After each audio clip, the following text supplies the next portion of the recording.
Oh, what's up, Guardian? Peace and Grease here, and we are in week 2 of Act 2 for this episode or season of Echoes. Not much to really talk about this week, but we'll go ahead and we'll roll through it. There is some ramblings about what's coming down the pipeline for or Act 3, so we'll kind of see where that goes. So we do get some additional story with this week. Um, it's pretty typical, you would expect, and as far as trying to gain intel on the conductor, which makes perfect sense. There were some kind of additional commentary from Saint 14, which is fine. And I want to be clear about something really briefly, what I said last week. I love RPGs, so I have zero problem with Bungie developing these characters. Does anybody else remember in Destiny 1? And I cannot remember the name of the strikes now. It's been too long. But in Destiny 1, if you ran certain strikes with specific guardians, a Titan Warlock Hunter, you had the opportunity to get a very unique piece of individual armor to drop from that strike running it with a specific guardian. Does anybody else remember that? I know for the Titan it was a helmet. It was the strike where you drop into a black pit and the enemy would appear and it was like completely dark in there. It was a lot of fun. That was actually that strike in Nightfall was a lot of fun. But you could actually get a helmet from a Titan for that. And then for the Warlock, was it a Gauntlet or a Bond? I don't recall now. It was one of the two. And then for the Hunter, it completely escapes me what the Hunter had. But my point is, for bringing this up, there's a missed opportunity here for Bungie. Bungie could take a specific character, let's say as an example, Ikora Rey, and they can have the character reporting to Ikora Rey over a 3-week, kind of 4-week span, doing various types of missions and odds and ends where we get kind of an inside look at Ikora, what makes her tick, her strengths, her weaknesses, her flaws, things of that nature. And then at the end of that, she will give the player a quest and specify that it's not Vanguard related. And by running that specific quest, you unlock it.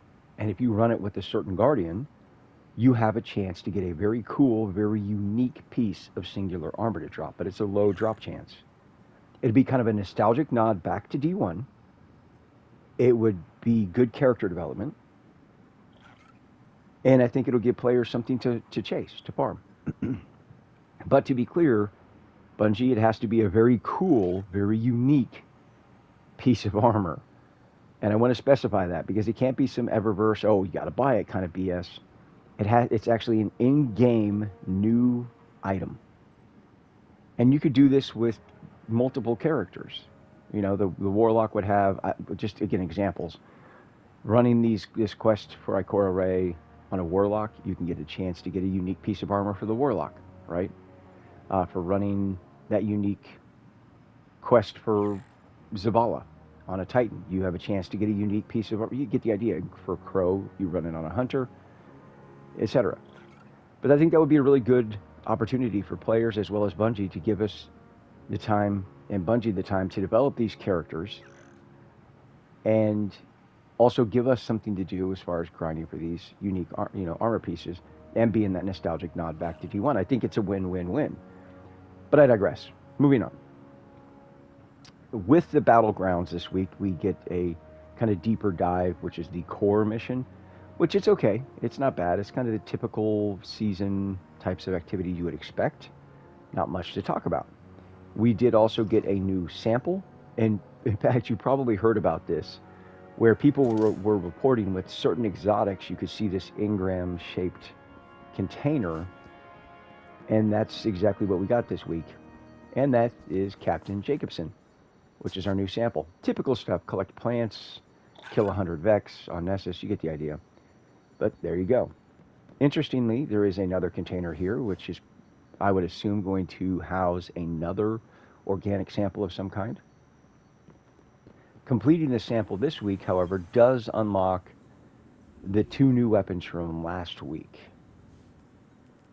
So if you need these patterns, now you can get them. As I said last week, I don't care. I already have them. Having these locked is just bad. It just looks bad. It looks like you're intentionally trying to gatekeep players from these new weapons. And if that's the case, why even bother releasing them, right? And now that you've released them, I don't give a damn. I already have them. I got them last week, so I don't give a flying f about this stuff. You know what I mean? I hope Bungie never does that again because it looks bad and it's just a bad decision altogether. But they are unlocked this week if you need them. Something else I want to quickly touch on is the season pass extension. So this is something I talked about last week briefly. They did add a 50 rank increase to the season pass, which is great. However, I finished those 50 ranks last week. Technically, I think it was Monday, if I'm not mistaken. Or was it Sunday? Anyway, you get the idea. Now, I'm not trying to ding Bungie here. This is all trial and error. They're going to have to figure out what's a good number. Like, how many ranks are too much? How many are just enough? That's something that Bungie's going to have to play with, trial and error. Clearly, 50 wasn't enough. And now I'm stuck having to sit around and wait. I cannot advance my season rank, and I am stuck here. And by the way, I do not consider myself to be a hardcore player, FYI, and I got through that 50 ranks pretty quickly. In fact, I'm halfway done with the Catalyst on the Red Death at this point. But with that being said, that's something that Bungie will have to definitely gauge and look at next time. But there you go. I wish I could say that there was a bunch to talk about here. There really isn't. Now, again, as I mentioned, there is some kind of ramblings going on that Act 3 will start to introduce more types of activities, and I'm here for it. Act 2 is really, yeah, it was kind of lackluster. Just felt like a season pass is all it felt like. No different. That's kind of superficial kind of stuff that the season brings. But if Act 3 is going to be like a banger, that's awesome. I heard something about the Perfect Paradox. I heard something about an exotic quest. So these are all good things, obviously. New weapons. I've also heard about new weapons as well for failsafe.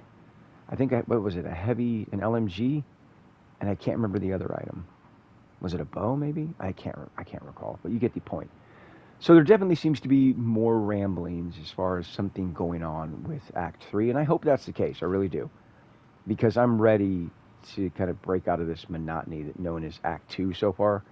Very boring stuff. You can finish it. You can literally hop on at reset, and just like last week, you're done. You'll be done that quickly. It's easy to do, so we'll kind of leave it at that. But let me know your kind of thoughts and opinions on Week 2, I should say. Do you think that it's better than last week's or about the same? And are you looking forward to Act 3? And until next time, peace out.